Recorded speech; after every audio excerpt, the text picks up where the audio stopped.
Welcome to Into the Esoteric. I am your hostess, Jennifer, and today we have a radiant, beautiful woman of wisdom, Angelica.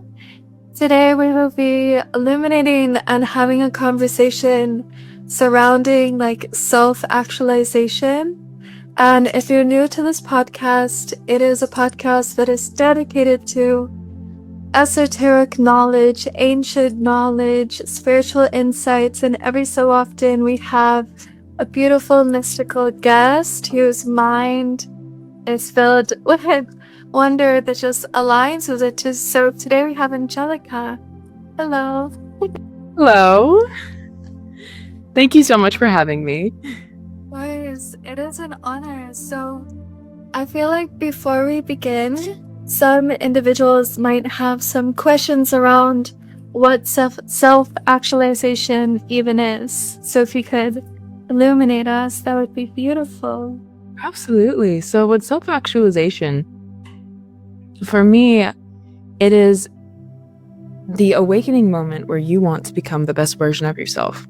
And you realize the potential that you have and that is already attained, it's already embedded within you. With self-actualization, it's realizing that there's more to you than what is in the current moment, and simply taking the initiative to work on that every single day. Self-actualization is under the tree, the umbrella of self-growth, of self-discovery, and it's essentially that hunger, that drive that awakens within you to discover more about who you are and your talents and your abilities, that there's more to you than just the surface level. Yeah, that's beautiful. And I feel like it's very similar to the pathways of authenticity. I'm removing all of the conditions and the programs that have been cast upon us, because I feel like we live in a society, at least in the Western world, perhaps the globe, where the higher powers like to disconnect individuals from obtaining this self-actualization, from being their most authentic and true self that is rooted in love, rooted in the heart, rooted in the truth. But there are so many obstacles that can occur when one is walking the pathway of remembering and reaching and growing towards the self-actualization. And so I feel like we, as the individuals, sometimes need tools to assist us in this discovery. So I guess my question is, are there any tools that have been profoundly important in your own journey of walking and remembering your true self? Yeah, absolutely. I think that one of the things that has really helped me is acknowledging the past and the lineage before me. Because I find that with self-actualization, with self-growth and discovering who you are, there's DNA embedded within you of lives and stories and experiences before you even came into this world. And I think that the greatest tool is to learn and do your research. Learn about the stories, learn about the people that came before you, learn about your lineage, from whether even as far as the basics DNA as to ethnicity and nationality and tradition. I know for me, I'm half Brazilian and I'm half Irish, and I was raised in a very Brazilian traditional household. And my grandfather, he's from an Amazonian tribe in Brazil.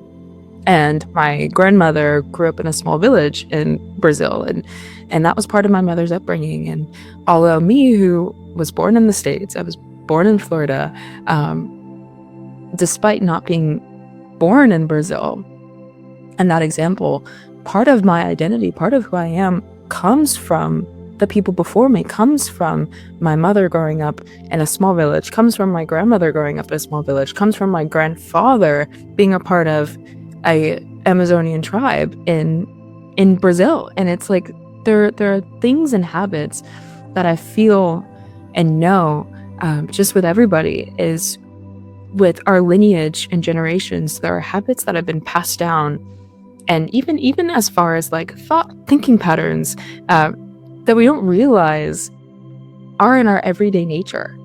And the greatest way that you can discover yourself is discover the people that are closest to you. I'm a firm believer that you are a product of your own environment. And so especially with your upbringing really tells who you are going to be as a person, where your morals and values are. And so simply looking at your upbringing is an incredible tool. Looking at where you came from. In order to know where you are going, you must know where you are coming from. And so to really look into that so deeply and so intentionally is an incredible tool. Great ways to do that. It's a little soul searching is it can be super fun, but it can also be very, very chaotic in a way. Because with my family, I love hearing stories about my mother growing up or my grandparents growing up. But then there's also some things there where, with people before us, in order to get to where we are, at least in my case, a lot of my family members had to make extreme sacrifices. And so in that upbringing, in those stories, they face sacrifices and traumas that is resurfaced.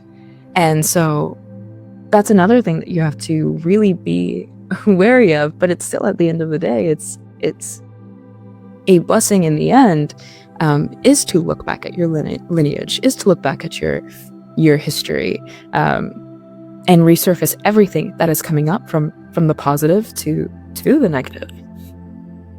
Absolutely. I fully align and agree with that.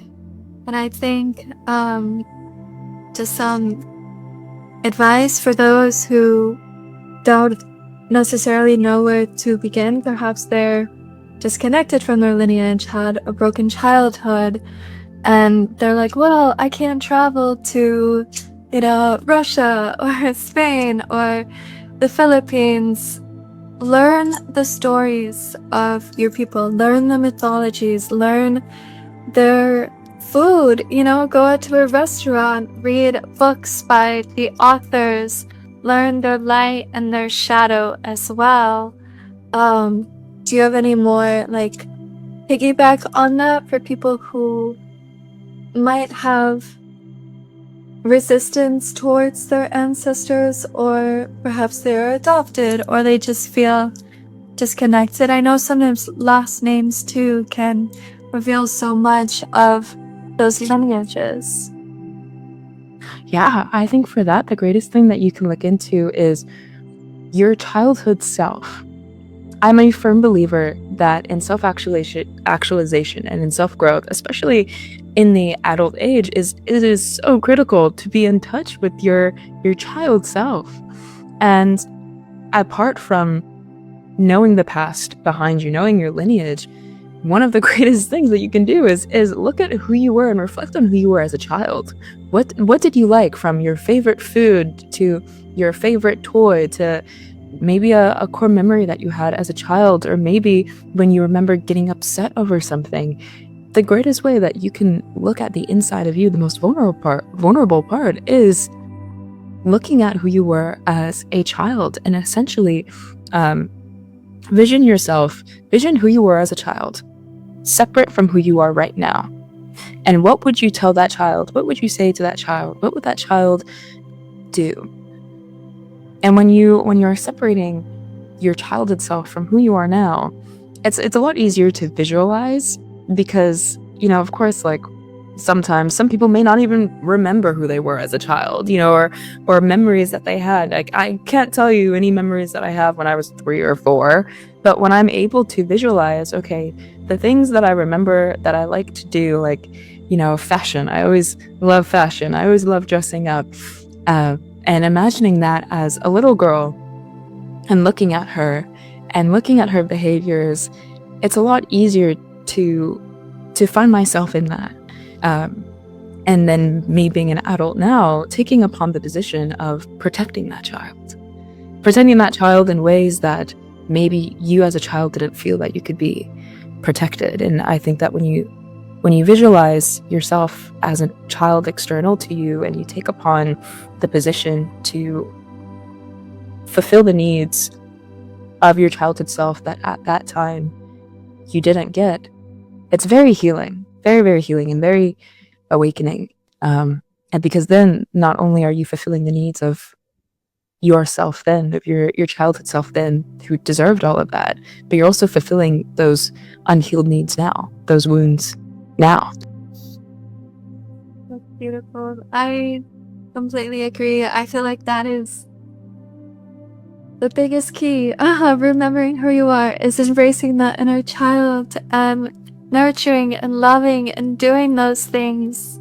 Because me as a mother, my son is about to be 4 in a month, and just witnessing other children and remembering myself, children are so pure.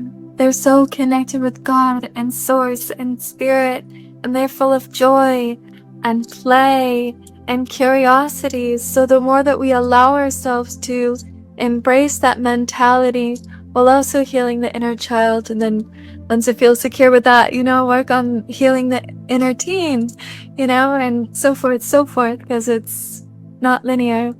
But just, embracing the inner child, I think, is the most beautiful thing in the world. I remember, 10 years ago, I was like, I need to be who I was as a child, and I'm 10 years later, and I'm still nurturing that inner child. So just remember that it's a journey, and there's no right or wrong with healing. But yeah, I completely agree with embracing the inner child. And something I did a few years ago that was really healing was I wrote myself, my little Jennifer, I wrote her a letter, of very traumatic, abusive, terrible childhood, and just letting her know it wasn't your fault. You're safe, you're secure, and just imagining and envisioning her in just this bubble of love and protection.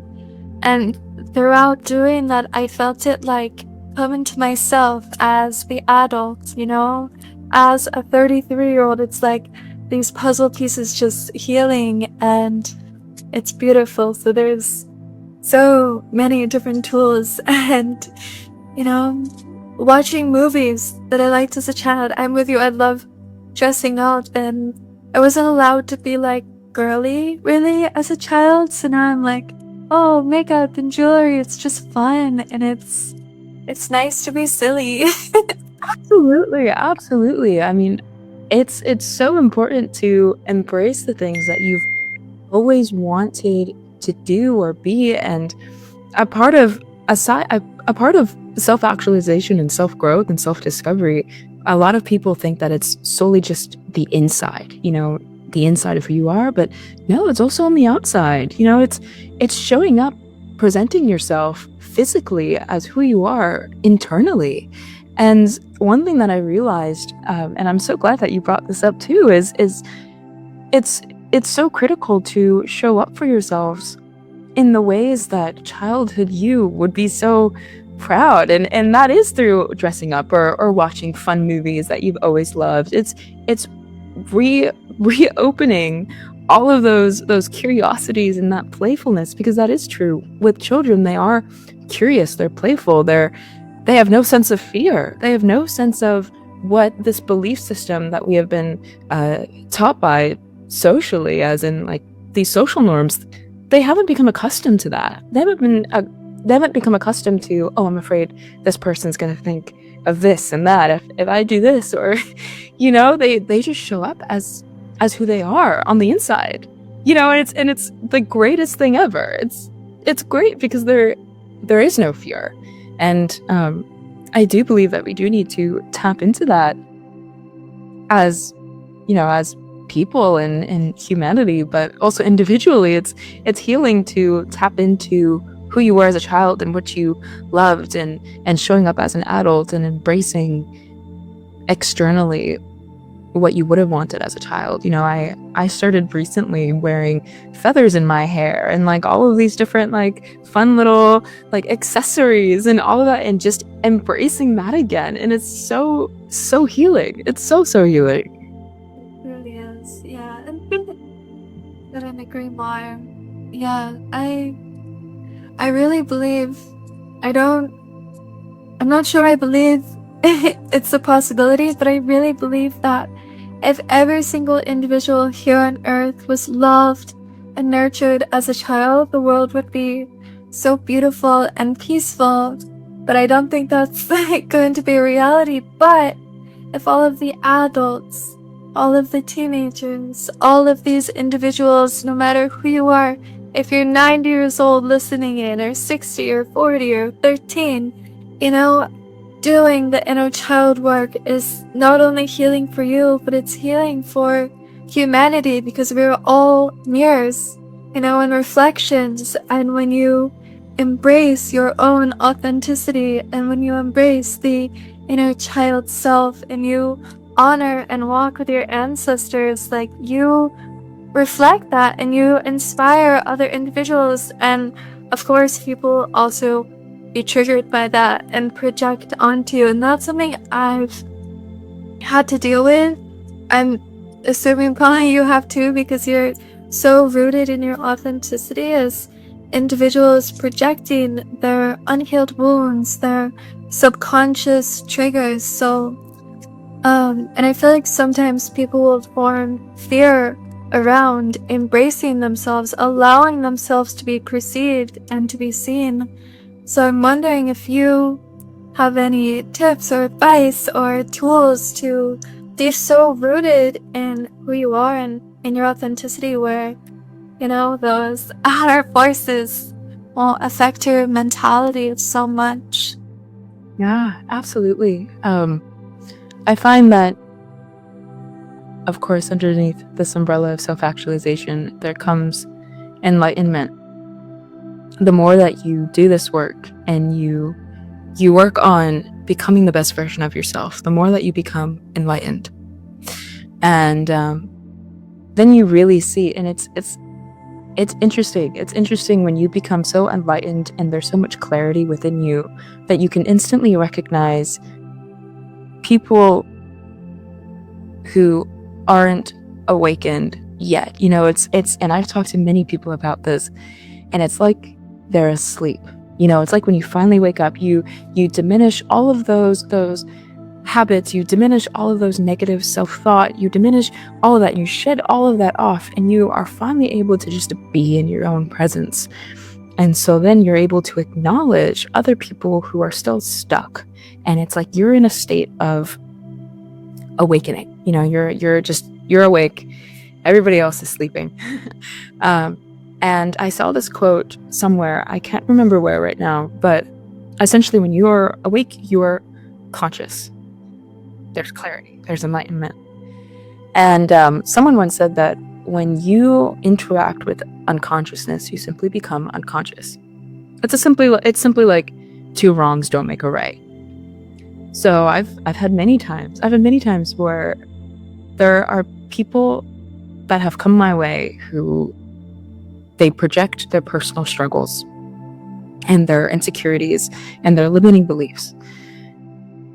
And I keep in mind, one, it may not be my it's not my responsibility to change them.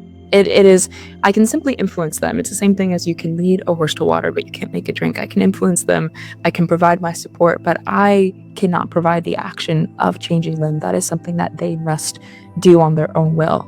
But it's also, if you interact with unconsciousness, you simply become unconscious. If you feed into their limiting beliefs, if someone were to tell me, oh, you can't make $1 million in a year, and I feed into that, and I'm like, oh, well, I guess they're right. You know, I guess that is a short time. One, you're creating self-doubt. Two, the present isn't predictable. The now is the only predictable moment. So when you feed into someone else's limiting beliefs, into their own negative self-thought, you simply also become unconscious yourself and therefore go back asleep. And so with that, in order to keep your mind steady and fully be authentic, it's important to acknowledge not taking things personal and simply being indifferent to things. It's not the opposite of love isn't hate. It's indifference. It's simply not being bothered. Be so rooted in yourself. Know who you are. Know where you see yourself. That anyone or anything that comes in your way, as chaotic life will be, it will not uproot you. And that is something that it just says everything. This is a skill. Everybody is able to have this skill. Just as dancing is, drawing, singing, everybody's able to root themselves so deeply that anything that comes in their way will not uproot them. And that is part of our belief system socially, is that we have to be so influenced by everything that is external. And that is not the case. Everybody is so capable, so capable of being so firm and authentic in who they are that nothing will uproot them. It just takes vulnerability, and it takes being able to set yourself free from those limiting beliefs. That was beautiful. I wholeheartedly agree. And it takes time. It's a skill, so be gentle with yourself while you're on the journey of authenticity, because I have had people in the past that, has influenced me, and I noticed that it brings me down. It brings my energy down. It brings my aura down. It brings my mind down. And when I realize, hey, that's not me, but they say it's not true, and I release, even just through thought, or sometimes I need to do some energy healing, some cleansing, or just pulling bullshit on that and seeing their own wounds, seeing their own insecurities. The more that I allow myself to see that and to witness it, because like you said, once you're awake, once you're rooted within yourself, it's like these eyes just pierce through all of the illusions, all of the subconscious wounds and programs, and it's not our responsibility to fix them or change them, so wholeheartedly agree. It takes time. It's a journey. But it's so rewarding, and I think one of the easiest ways to really get yourself going in that journey is, one, it's visualizing. I'm a very visual person. I love creating Pinterest boards on Pinterest about, okay, what visuals really align with where I want to be, what in my soul, it's the resting place of your soul. What does that look like? And creating those Pinterest boards really helped me visualize where I see myself, because sometimes it can get so easy to get into the cyclical pattern of life and work, and I have to tend to this, I have to reply to this person. So simply seeing something in front of you is so easy to realize, okay, this is where I see myself. But also, in any time of stagnant energy, it's also asking yourself, what would my best self do? What would my higher self do in this moment or think? And notice how immediately after asking yourself that, you somehow know the answer. You somehow know the answer. I'm a firm believer that everything that we need in this life to get through this life, energetically, emotionally, physically, we already know. It's embedded. It's embedded into our subconscious. But it's just a matter of letting down that guard and those limiting beliefs, that only then those answers can come through, when you can truly let yourself speak your true voice, your soul speak. And when you ask yourself, what would my higher self do right now? You will be shocked with how quick that answer will come to surface. That's beautiful. And something I think too, kind of intertwining into that, is you have to be, and this is kind of something you illuminated upon earlier, is being a product of your environment. And sometimes with growing and being your most authentic self, being connected and interwoven, the embodiment of your higher self, you have to let go of certain things, certain habits, relationships, and people in order to grow. And it can be one of the most difficult things you can do. For me, one of the most difficult things to do was to remove myself from individuals who I felt were not in alignment with who I am, truly didn't want to see me grow, would low-key, judge my true self. And so I disconnected myself from them, not in a huge way where I blocked everyone, but I stopped putting my energy into it. I unfollowed and unfriended them on social media, deleted their number, and just removed myself. And once I did that, and once I became so secure, where now, like many years later, I can just disconnect from anyone who I'm like feeling weird energy towards, who doesn't want to see me grow, because I believe that friendship should be equal in the fact of, I want to watch you grow. I know you want to watch me grow. I want you to be abundant and full of love and have the romance of life that, I just want the best for my friends, and knowing that my worth deserves the same energy coming towards me. But it was so difficult. And then I found my soul friends, and still meeting individuals that are like-minded. And once you meet those individuals who are like-minded, it's like, whoa, beautiful. So have you dealt with that yourself, like releasing people or habits or anything that didn't really serve you? Oh, absolutely. Absolutely. I think every single thing that you just mentioned hits the nail on the head. Part of that is letting go, not just people and habits, but most importantly, letting go of yourself. A great visual is, just like with amphibians or, not amphibians, reptiles, with reptiles, snakes and lizards, or even spiders, they shed skin. And that's a ritual. That's a ritual. They shed skin. They physically have to do that in order to survive. And so the way that I like to look at that is, with us, instead of, physically shedding skin, it's spiritually, it's emotionally. And that is what I like to call an ego death, which sounds pretty scary. It sounds very scary at first. However, with an ego death, it is letting go of everything that validates the external. That is what the ego is. The ego thrives off of external validation, whether that's monetary, whether that's job, career, friendships, relationships, all of those things. Social media now in our day. All of those things that we are accustomed to receiving validation from, whether you're in a relationship with this person or this friendship, or how many likes you have on social media, things like that. That is what we have been taught to equal our value. And so with an ego death, it's simply releasing yourself from that external validation, from realizing that who you are already within you is valuable. No one needs to validate that. That is valuable. That's something that you have in this current moment, right now, as you have that inherent value. Nothing can validate that. That is external. So that is with an ego death, is you shed from that. And then you have that enlightenment, right? You have that realization of, I am so much more than everything that is external to me.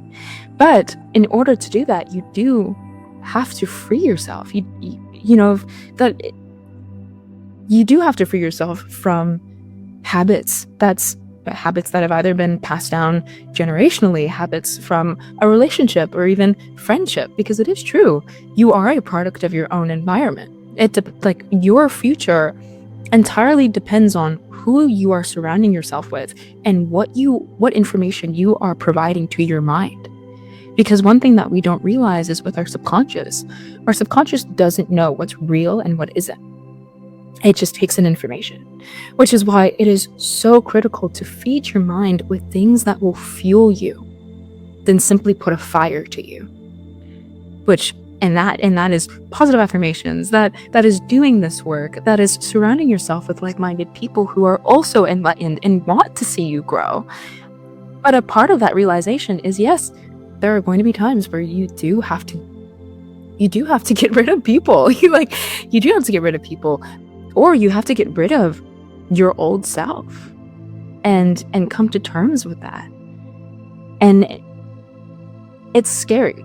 That's one of the things that with this process, with this journey, is very scary, because you are separating yourself from something that you have become so comfortable with. So comfortable with, something that is known to you. But it is simply through uncomfortability, simply through embracing the unknown, that you will grow tremendously. Absolutely.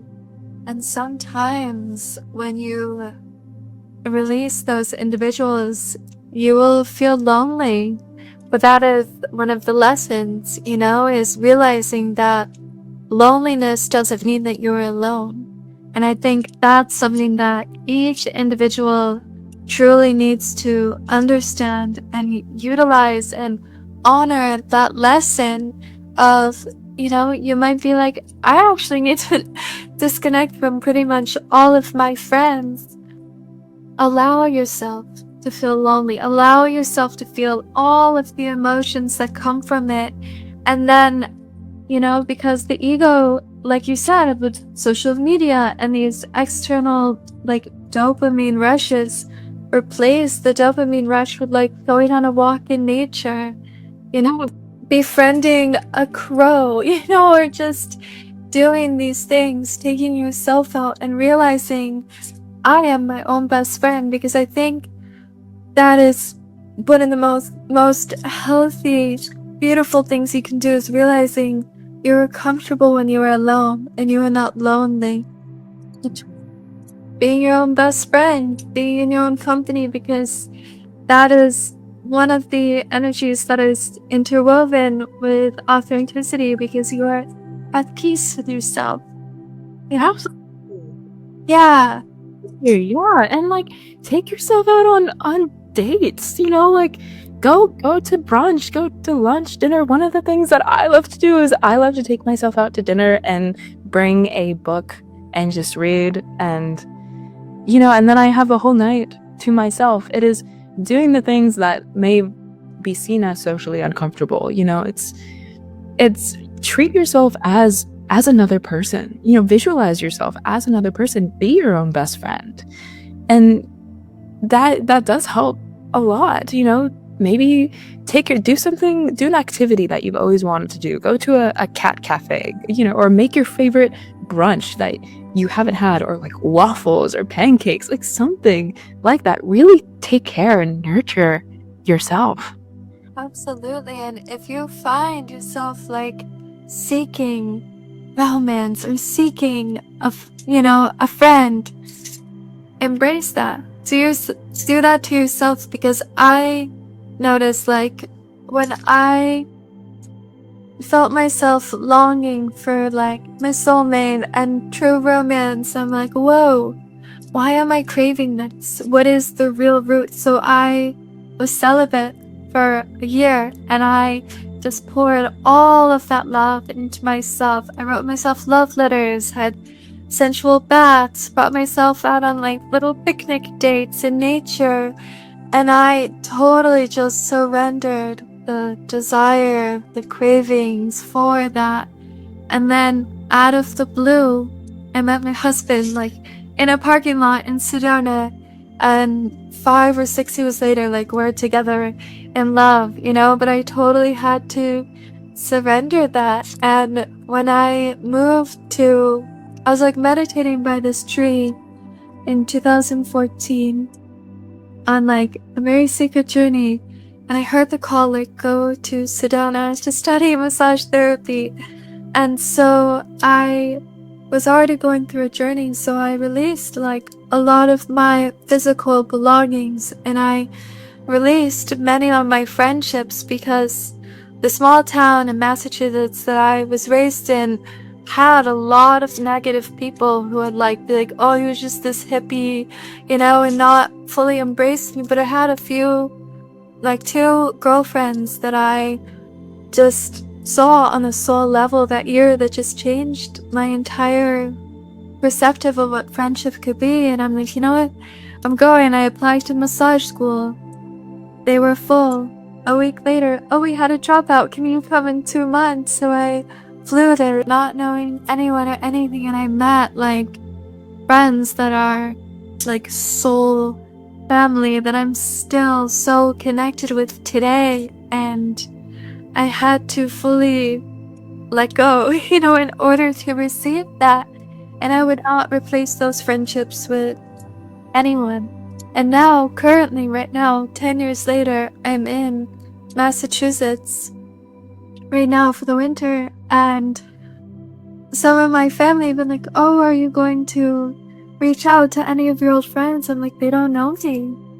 You know, and I don't think I want to know them. And I think that that's okay. You know? Oh, completely.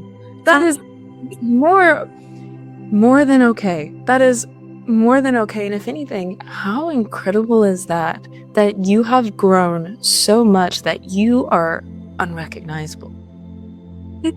Like that's and I even have that too, where in my hometown, sometimes I'll go back to my hometown. I currently live in New York, but my hometown's in California, and I'll go back and I realize there's sometimes I'll run into people from high school, and you know, all those memories surface up, but then I realize so much time has happened between them, and I've grown so much, and the person who then I may have been so close to has no idea who I am now.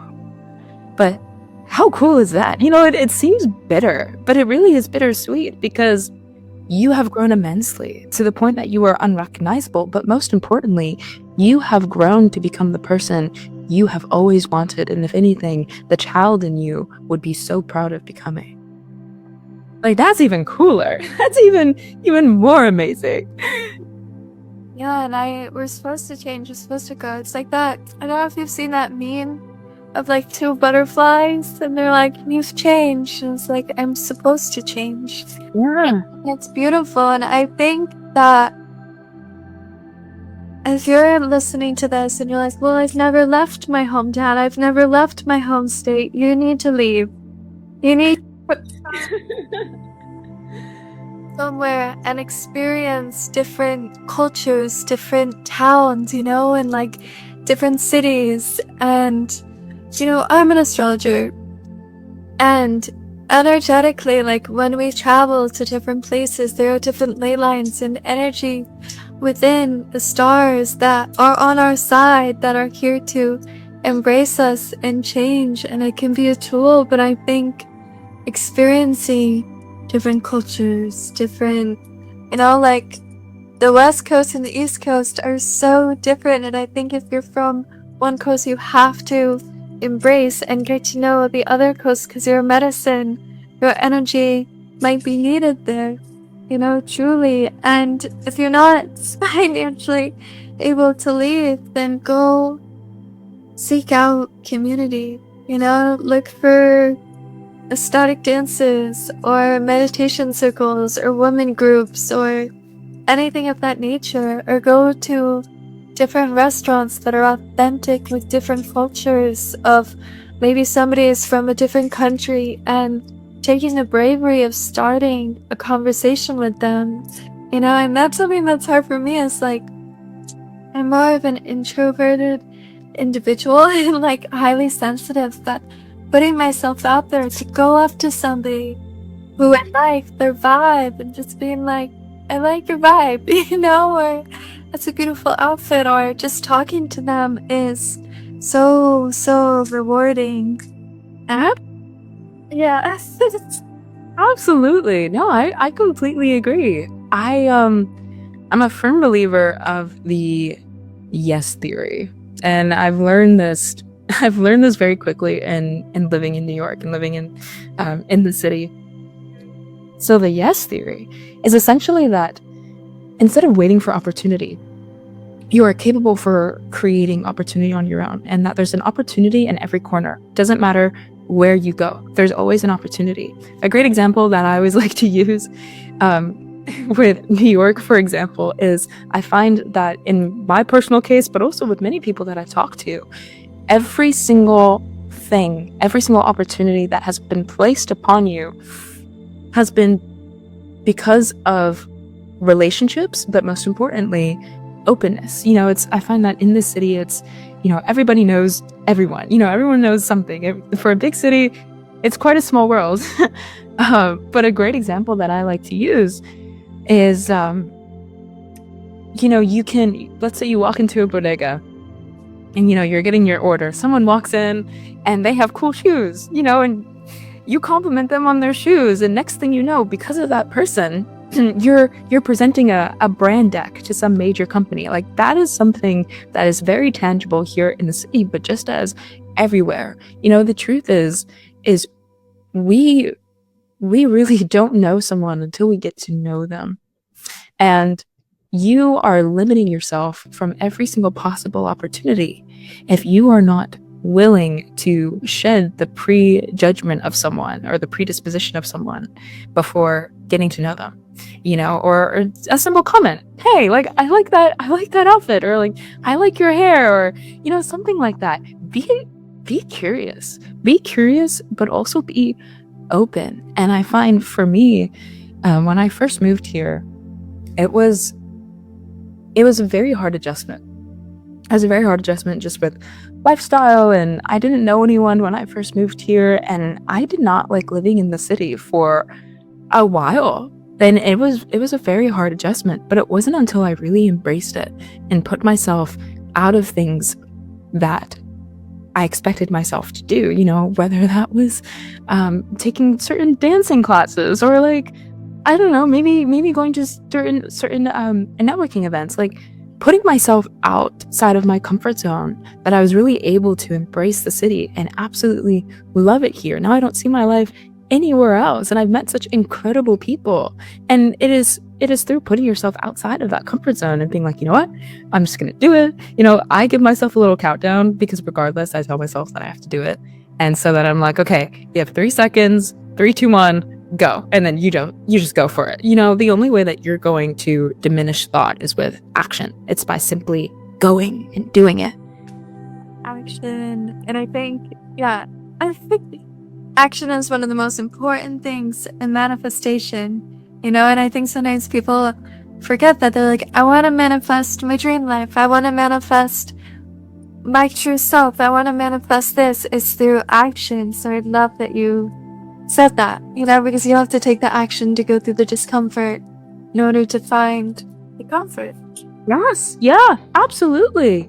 I find that with people in manifestation, they just think that you write it down and then it's magically just gonna come to you. Like, it's not like a lottery machine. As cool as that may be, but with manifestation, you have to have that intention, set that intention of your desires, but most importantly is act towards that in a way that you may think, especially if you have a desire that you haven't attained. It can be very hard to as that limiting belief to manifest something that you haven't attained yet. Whether that's like, oh, maybe you want to be softer as a woman, embodying your feminine energy rather than your masculine, and that's a manifestation that you want, but you don't know what that looks like. Okay, well, here's a great way to do that is by acting in ways where you just feel at ease. You don't feel rushed. You feel that you are taking care of, that you're feminine. And maybe that can be listening to your favorite music in the morning, or maybe cooking your favorite breakfast, or going to the spa, or journaling, maybe reading a chapter of your favorite book, painting your nails, doing your makeup, like, things like that. It's through those actions that we're able to manifest, or one of my favorites is, I heard this story from a friend who they wanted to get a dog, And one of the things that they did before actually getting the dog is they bought a bed for the dog. They bought toys, they bought everything. And then I think a couple weeks later, the dog, like the dog that they wanted, the breed to the eye color to the personality, was at this shelter. And they got the dog. And it's things like that. It's act in a way that you already have it, and act intentionally, and that is when you will receive it. Love that. You have to embody it. You have to be it. Exactly, because you already have it. It's beautiful. I fully align. Truly, it's like, if you want to be a bestseller, you have to write the book first. If you want to live by the ocean, you gotta get your booty over to the ocean, It's not just gonna magically happen. I love that story about the dog. That's beautiful and wonderful, and have trust in beyond. Have trust in between, like you were saying. The shedding, some snakes, when they're shedding their skin, they become blind in the process. And they have to just trust in the natural order. They just have to trust in the shedding, because if they try to fight it, they can die. And it's a mirror for us as well. You have to trust in the unknown, in your own transformation, in the in-between. And then before you know it, it'll be there. It'll be beautiful. You are going to be yourself, surrounded by beauty, because you deserve it. And you're worthy of it. And I think people need to first understand that they are worthy of it. They're worthy of being their true selves. They're worthy of living a beautiful life. They deserve it. And not letting any of those stagnant outer energies tell you otherwise.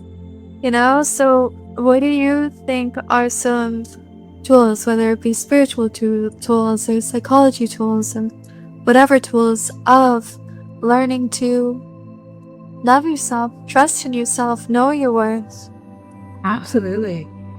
Yeah, that is an incredible question. There's a saying that I live by. It's my personal mantra.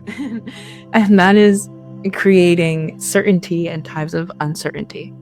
With the chaoticness of life, with the things that may resurface, it is so important to find that certainty within yourself.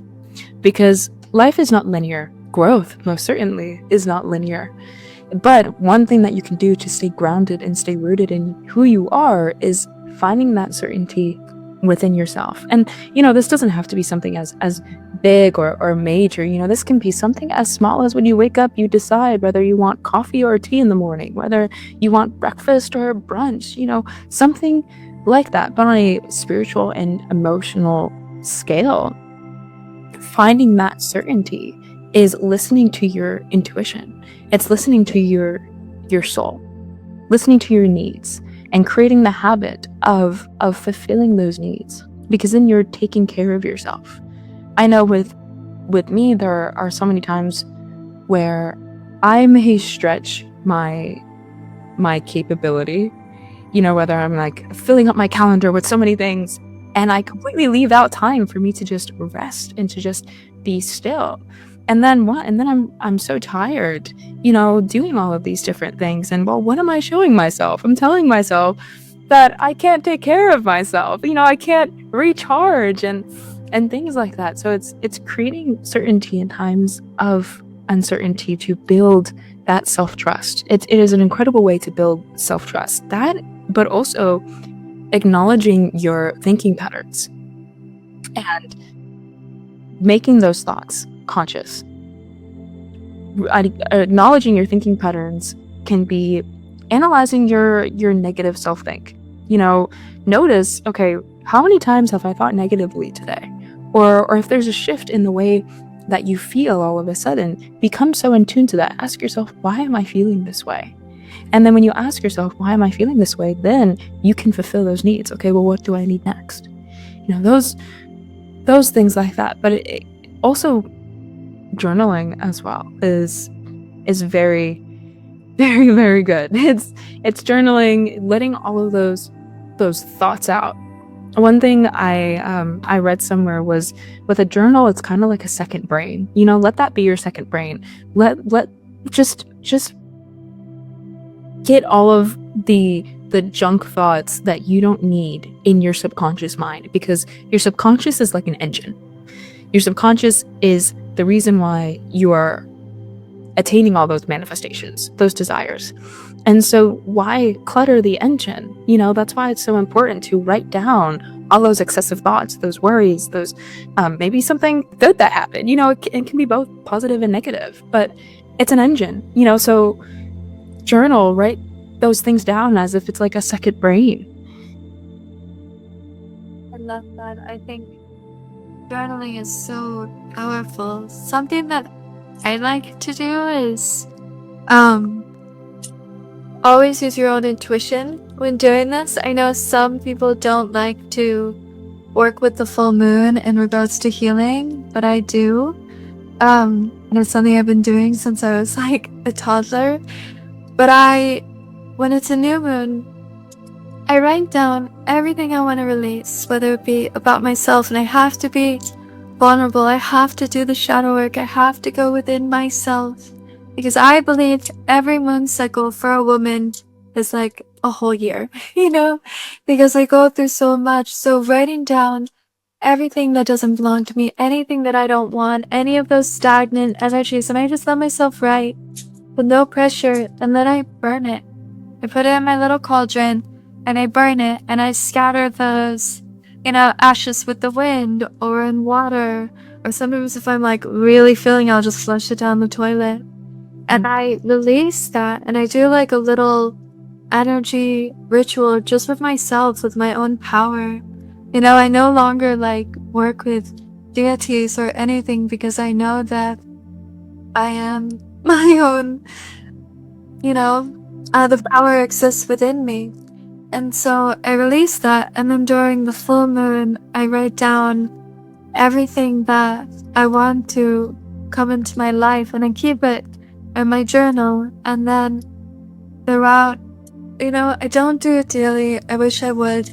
Mama life makes it a little difficult of having the time of journaling every day, but then writing down everything that I want to, like the codes that I want to program into myself, because I really believe that we should choose our programs and our conditions and our codes, because I don't think we can live without programs. So it's releasing the programs, releasing the conditions, and then choosing the programs, whether it be abundance, prosperity, beauty, acceptance, influence, wisdom, knowledge, etc. And then allowing myself to write poetry or short stories or, whatever that's in a positive manner. That's what I keep on, because when I want to release, I burn it, because I'm just too sensitive of a thing to keep it near me. I have to release it. So that's something that I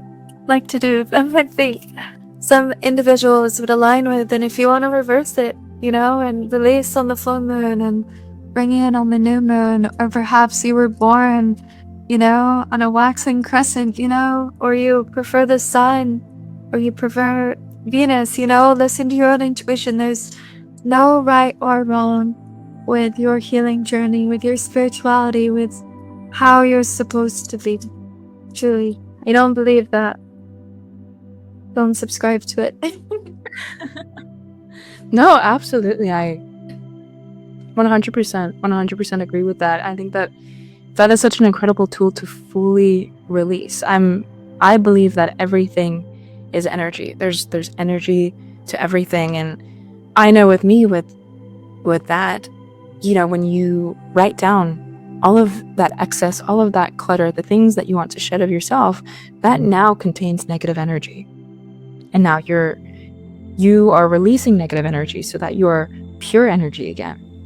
And it is so important to destroy that negative energy and do not be in any contact with it. It's like, like, I guess a great way to say is possessed objects. We're we have these inner demons in our head, which is those negative feelings, emotions, things that we want to shed, things that no longer align with who we are, and that possess us. Those are those limiting beliefs that possess us from being clear and clarity and enlightened. So when you put that onto a tangible object, that object is now possessed with those negativity, with that negative energy. So it is so important to get rid of that, to terminate that. So, and it's also a great visual too, because now you are released from it.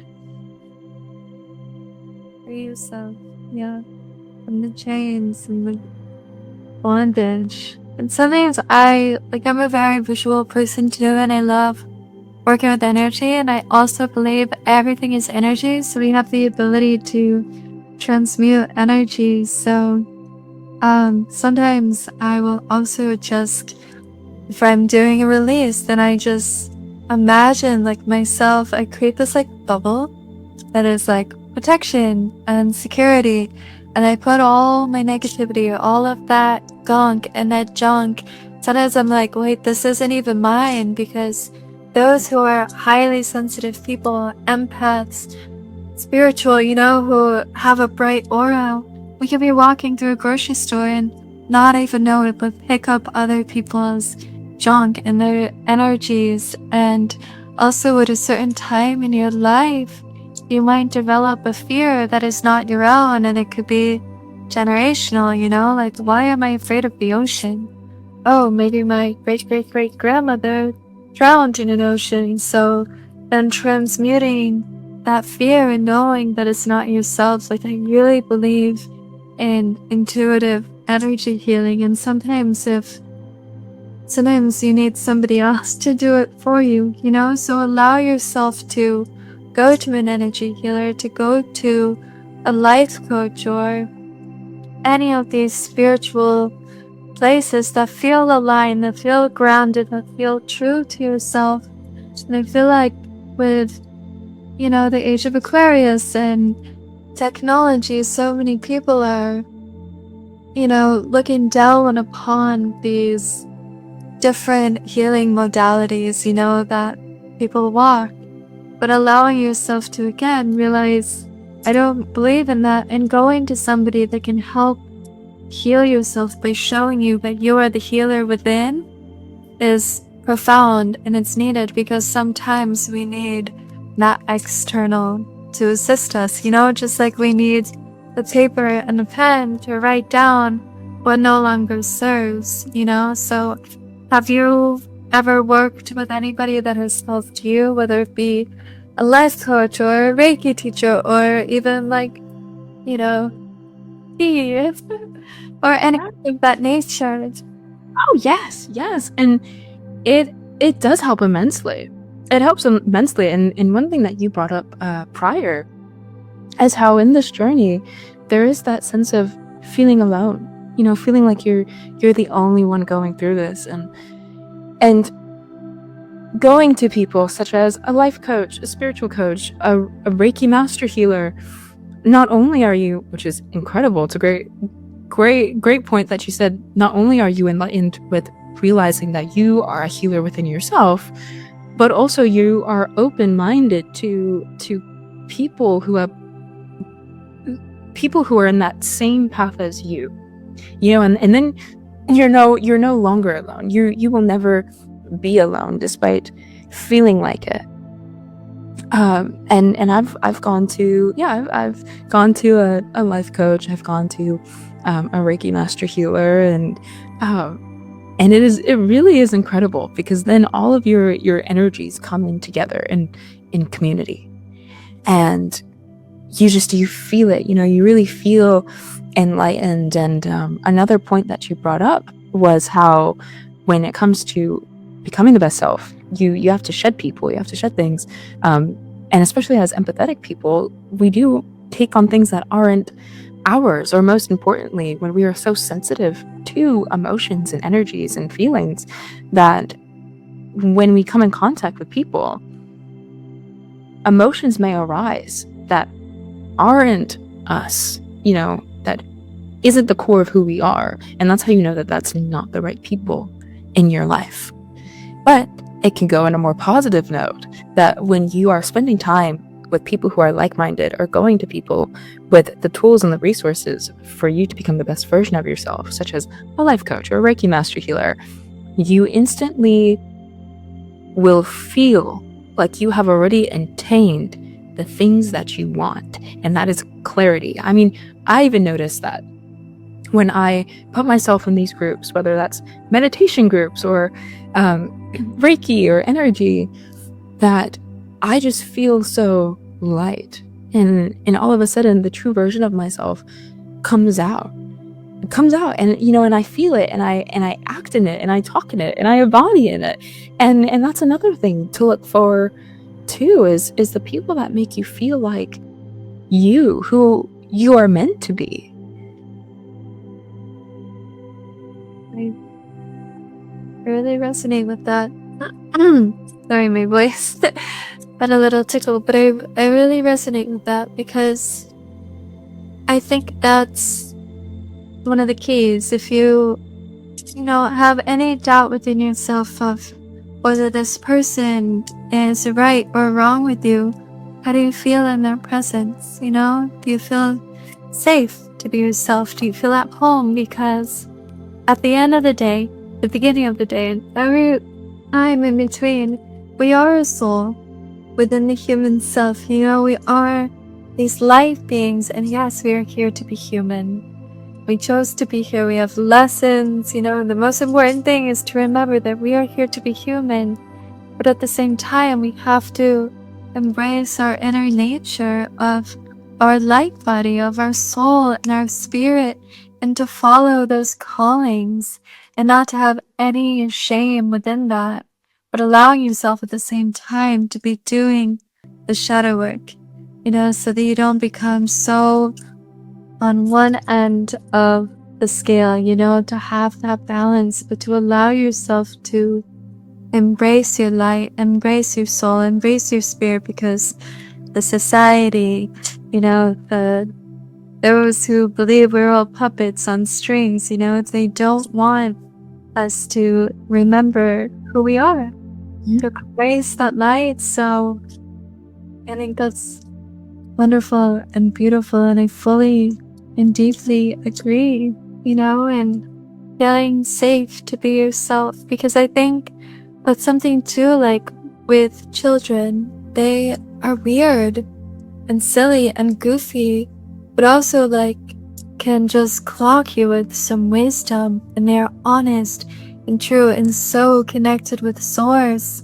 So those individuals, like some of my closest friends, we can have deep, meaningful, spiritual conversations where our hearts feel connected and our souls feel connected, but then at the same time we can be like silly little goofballs together, and I don't know, just embracing that.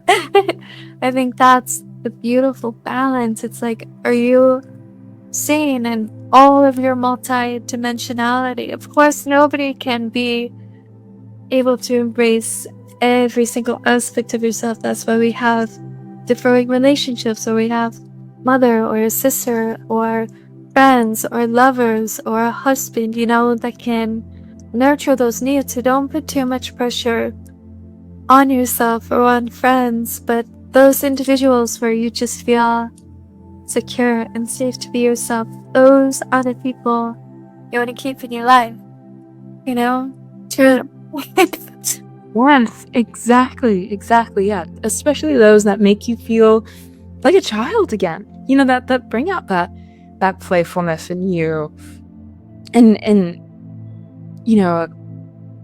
that sense of freedom, and especially creativity and and play. It's so important to tend to those relationships and friendships, and create a community with that. I know from being someone who didn't have that, there was a time where none of that came into surface, and part of that too is also being honest and being expressive with the journey that you're on, and being vulnerable. I know that I wouldn't have found the people that I have right now, and including yourself. We also connected through expressing our journeys through social media and showing that vulnerability, and that's how we connected. And just think of everyone else that's in our lives that tend to that playful energy, you know, that the thing that makes us feel like we are the best versions of ourselves. It is through expressing this journey. It's through telling people and creating conversations with people, communicating about being on this journey. Now, of course, you don't have to get so deep, of course, but just saying, you know, oh, you're wanting to become more spiritual, or you're wanting to discover yourself. And I also find that then you'll realize that there are so many more people who are on that same path as well. Absolutely, and never judge a book by its cover, you know? I feel like sometimes people mistake like an aesthetic with spirituality.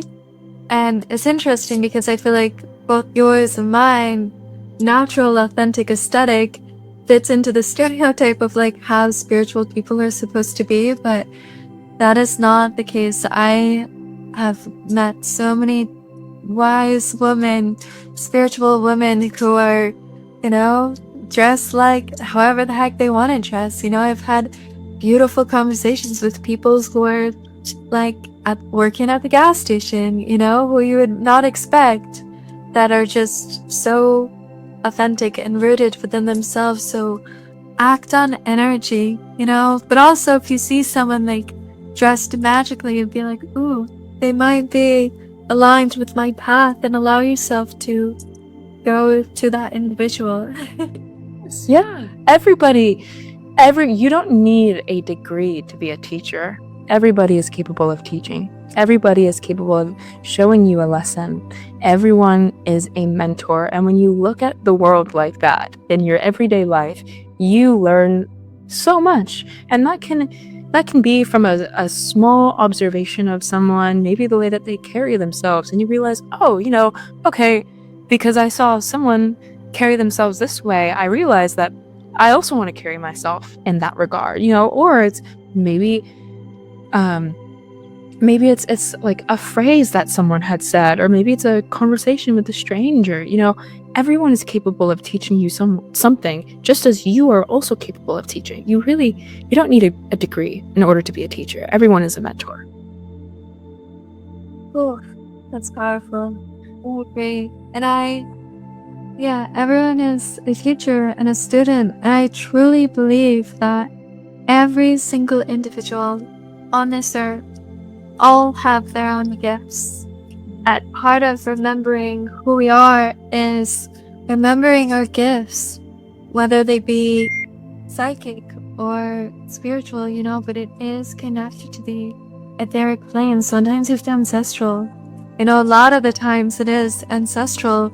And when we embrace these gifts, you know, that's when we will also find like our dharma and our soul purpose. And sometimes our soul purpose is just being ourselves, and that is the gift that we bring, is having a kind heart, you know, being a leader of light who reminds people who they are. Or perhaps it's, you know, just guiding others. So perhaps you're super psychic and you see the spirit world or angels or whatever, but just knowing that every single individual has a gift, no matter what they look like, no matter if they let their darkness overcome them, you know? I don't know, everyone has a gift. I agree with your teacher's mentality. So, are there any other aspects? Whoa, my light just went out. Everyone, are there any other aspects you feel you want to bring in to kind of conclude this conversation? Because I feel like we've touched upon so many beautiful and wonderful things for these individuals to remember and realize. Yes, I know. We went through so much. I would honestly, I think the final thing is, it's really just words of encouragement. I think for me, when I really started this journey, I didn't know what to expect. I mean, you really don't. There's no prediction. but especially with time, and that is the fact that you're not behind when starting this journey. You will never be behind. Okay, you are on the exact time that you are meant to be. Growth is not linear, and that is okay. There's going to be setbacks, but then setbacks also bring tremendous growth. And I found that in my journey, growth comes extremely, especially after hitting rock bottom. You know, there's always an opportunity to create positivity and to be optimistic despite any situation, despite whatever the extremity is. And the fact that if you're listening into this and this is something that you do align with, and this is something that you do want, the fact that you have the realization and the awareness of wanting something more is incredible. And you are already setting yourself far from 90% of the people who aren't willing to do the work simply because they are afraid of what they may find. There's a practice with meditation, as hard as it may be at the very first, when you are sitting still within yourself, that your mind may wander. But how cool is it that you acknowledge and you are aware of your mind wandering while in a state of meditation, and so through that you rejoice, and then you come back. And that's the same thing with self-improvement. When you're going through this practice, and it's a daily practice, and you are able to acknowledge your thought process, your thinking patterns. How cool is that? Because now you are aware. So many people don't realize how they are thinking on an everyday basis, and they're just going through autopilot. They're not even going through their own lives. They're the main character, and they're not even living their own lives simply because of their limiting beliefs or their negative thinking patterns, and they don't realize it. But the fact that if you are listening into this and you realize that you want something more, and this really resonates with you, you are setting yourself afar from everybody else who isn't willing to do the work because they are afraid and are simply asleep. And this just shows that you are aware and you are capable of self-actualization and self-discovery. Getting goosebumps.